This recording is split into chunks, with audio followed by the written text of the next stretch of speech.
Hello, everyone, and welcome back to Queen Elizabeth, A Day in Her Life.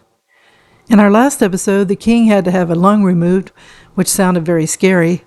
And then we had the book and article written by Marion Crawford, and it was about Princess Elizabeth and Princess Margaret and Marion's years as their governess. The queen had mentioned to Crawford not to publish it, but Marion wanted more money, even though the queen had given her and her husband a place to live in, and Marion was getting a pension too. The queen, of course, was upset about it because no one had done a tell-all book or an article before about the royal family. The queen and the king felt betrayed, and Princess Elizabeth was upset about the book too. So let's see what the queen mother's up to today. When the king had his lung removed, the queen had to wait an agonizing 3 hours while the surgeons did their work. The queen feared the risk of a sudden thrombosis as well as what they might discover. The king survived the operation, and the queen was reassured by the doctors. The queen wrote to Queen Mary, "What a long hell the morning has been. Endless waiting, and I thought of you so much, darling Mama." The surgeon, Clement Price Thomas, was very satisfied with the operation, which was a marvelous relief. He said there must be an anxious 2 or 3 days because of the reaction and shock, etc., but his blood pressure is steady and his heart good. The queen said to Tommy LaSalle, "I'm sure that today the king was utterly surrounded by the great circle of prayer and that he's been sustained by the faith of millions. There must be great strength in such an uprising of spiritual forces." Outside the palace, the crowds surged around the bulletin attached to the railings that afternoon. It stated that the king had undergone a lung resection and that although anxiety must remain for some days, his post-operative condition was satisfactory.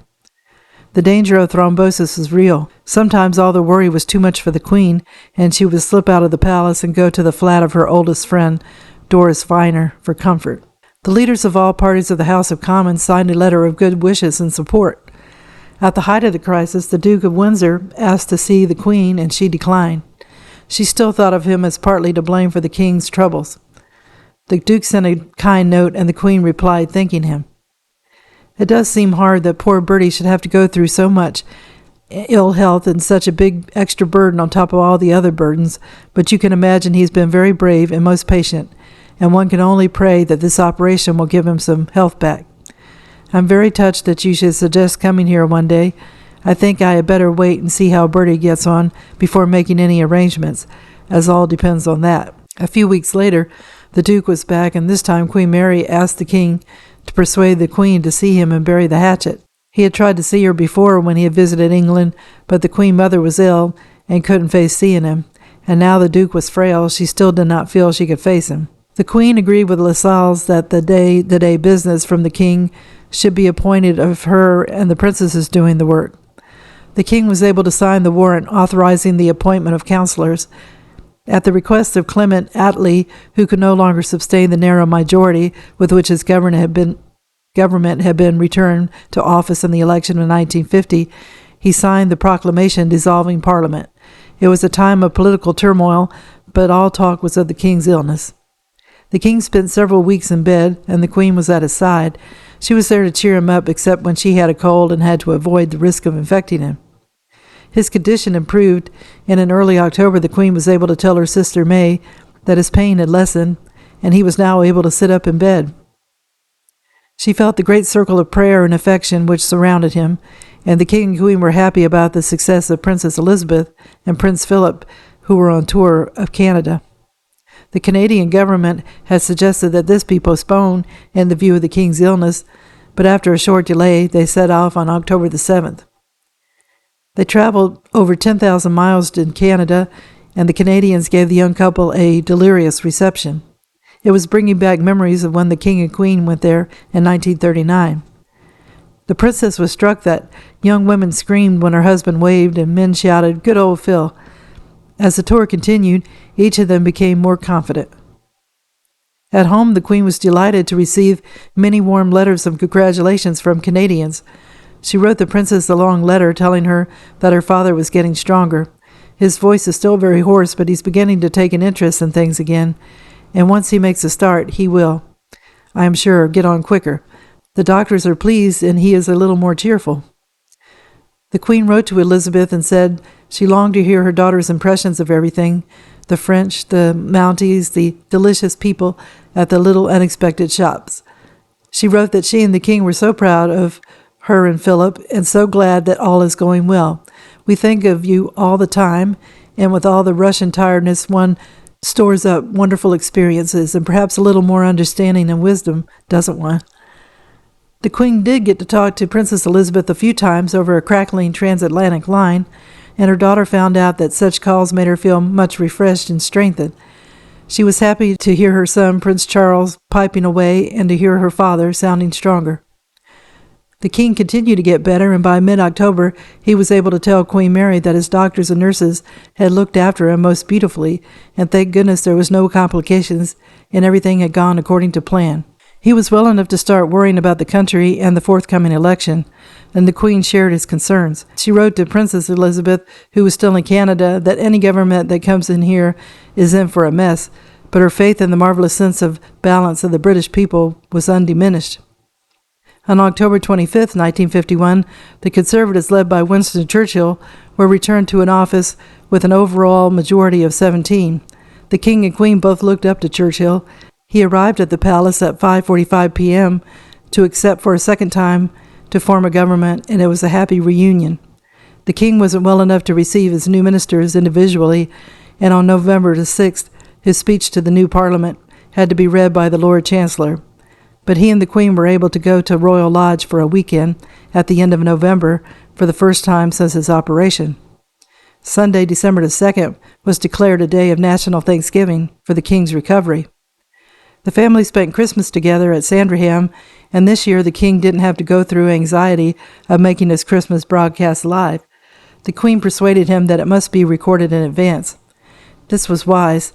The BBC engineer brought his equipment to Buckingham Palace, and he and the Queen helped the King through the recording.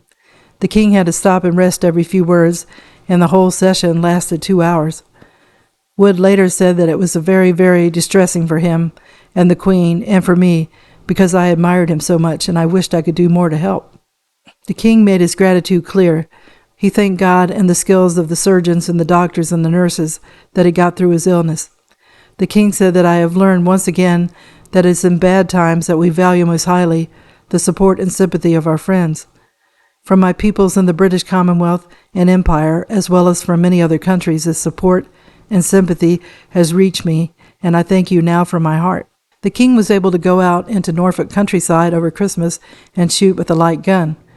Queen Mary was with him for the holiday, and after she returned to Marlborough House in mid-January 1952, the King wrote to tell her how much they all missed her. The King ended the letter with "Best love to you. I remain ever your very devoted son, Bertie." On the back of the envelope, Queen Mary later wrote in tiny print, "Bertie's last letter to me." January 30th, the family was back in London together. They went to see the popular musical South Pacific at Drury Lane. They did this to celebrate the King's recovery and to mark the departure the next day of Princess Elizabeth and Prince Philip to Kenya. They were headed for their first leg of the long Australian tour, which the King and Queen had to cancel because of the King's health. At the London airport the next morning, the King stood, hatless and thin in the cold wind, waving goodbye to his daughter and heir as the British Overseas Airways Argonaut Atlanta sped down the runway and into the air. Those that hadn't seen the King in some time were shocked by his appearance. Those that had been closer to him over recent months were encouraged that he was well enough to be there.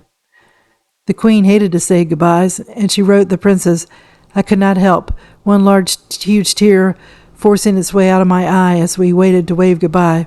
As you taxied off, it trembled on my eyelashes." The Queen ended the letter by talking about her and the King's future trip to South Africa. "Papa seems pretty well, and I do hope that a good soaking from the sun will do him good. But he does hate being away from all his responsibilities and interests, and I don't expect we shall stay long." February 1st, the Queen and the King took their grandchildren back to Sandringham, and on the train, 3-year-old Charles spent a good hour going up and down to see if Anne was all right. His grandmother wrote to his mother, and he made a wonderfully unwholesome tea of half a crumpet, 2 chicken sandwiches, 1 ham sandwich, and the ice cream. That evening, the princess called her parents, and the next day the Queen and Princess Margaret took the children to the beach at Brancaster. Prince Charles rushed to paddle in the cold sea. So I'm going to end the video here. In this episode, we saw how the king was so well loved by the people of England and the Commonwealth and by his family. He had a lung removed and he started to feel better. The family took over some of his duties, and the king and queen were making plans to go to South Africa. Prince Philip and Princess Elizabeth were doing a great job of representing England by going to Canada and then to Kenya. The people were excited to see them. The king and queen enjoyed being with their grandchildren, and they kept Princess Elizabeth informed as to what the kids were up to. Things seemed to be going well for them at this point in time, and I hope everybody enjoyed the video, and if you did, if you could give it a thumbs up, it would be greatly appreciated, as always. I created a list of merchandise from Amazon that I thought you might be interested in, and if you click on the link, it takes you to the Amazon page. If you purchase it, I get a small commission that is of no extra cost to you, and you can find that in the description part of my video. But more importantly, I wish everybody a good day, and tune in again soon for another episode of Queen Elizabeth, A Day in Her Life. Thank you. Bye.